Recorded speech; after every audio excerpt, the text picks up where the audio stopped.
All right. Welcome back to Life as a 30-year-old 911 dispatcher.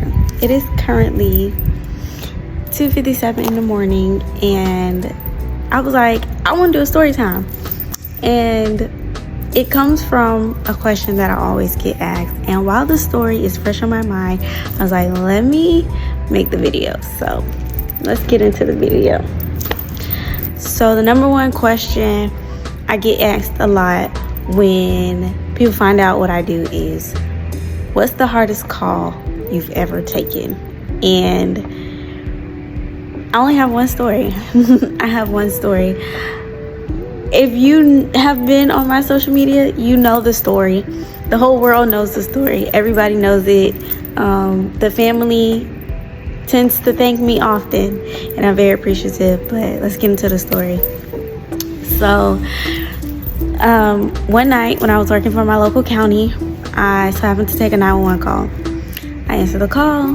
I'm like, blase, 911, what's the location of your emergency? First thing I hear is, I've been shot. At that moment, I have tunnel vision into what's going on this phone.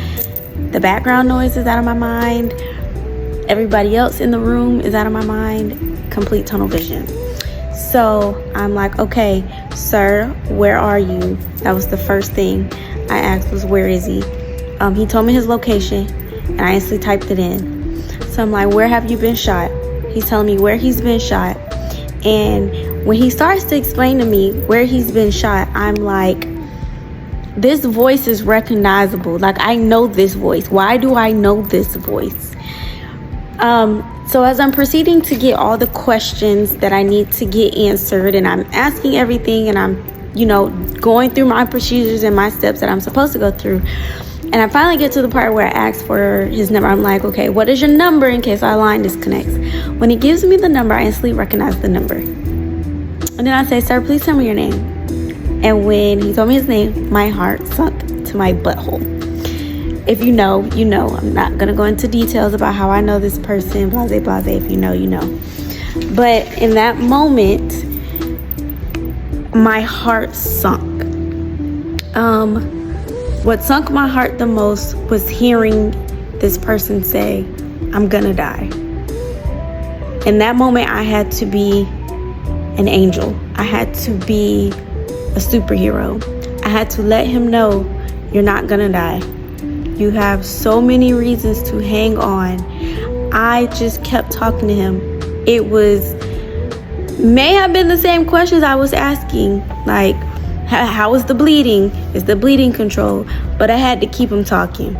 That was my number one thing. Keep him talking to keep him alive. Not all dispatchers are the same. Not all. So just because I handle this call a certain way does not mean that another dispatcher will handle it the same way. Considering I knew this person's mom, I instantly told my supervisor, I'm contacting the family. Though my supervisor advised me at the time, you cannot do that. You have to wait for the police. I told my supervisor I will take the write-up. But there's no way that in my heart and my mind, I can be okay with knowing I know this person and I know this person's family and I don't say anything. No. So my supervisor walked me to, we had like this roof where we can go up there to like vent and calm down, and it overseed the water. So my supervisor walked me up there, and my supervisor held me, and I just cried. And my supervisor was like, you handled that call so well. For the situation that's at hand and how you know this person, you handled this so well, and I'm so proud of you. My supervisor literally gave me a pat on the back for the first time ever. And surprisingly, I did not get a write-up. Even though I contacted him, I did not get a write-up. Because they understood, and the officers understood, and I appreciated that. And not only did my supervisors tell me I did a good job, but the officers also told me, they were like, you handled that very well. The location, because considering where this person was at, like, they were going to have to, like, in a way, crawl to him because he was under something. So the way I like explained to them like where he was, they were like, you did it, you explained perfect, like we understood, nothing was confusing. You made sure officer safety questions, you made sure, you know, scene was safe and everything. So I'm like, as a dispatcher, I try to go above and beyond when I can. Like I said, not every dispatcher is like that, but I try to do the best that I can. And that will always and forever be my story of the hardest call, the most heartfelt call, and one of the calls where I feel like I really saved somebody.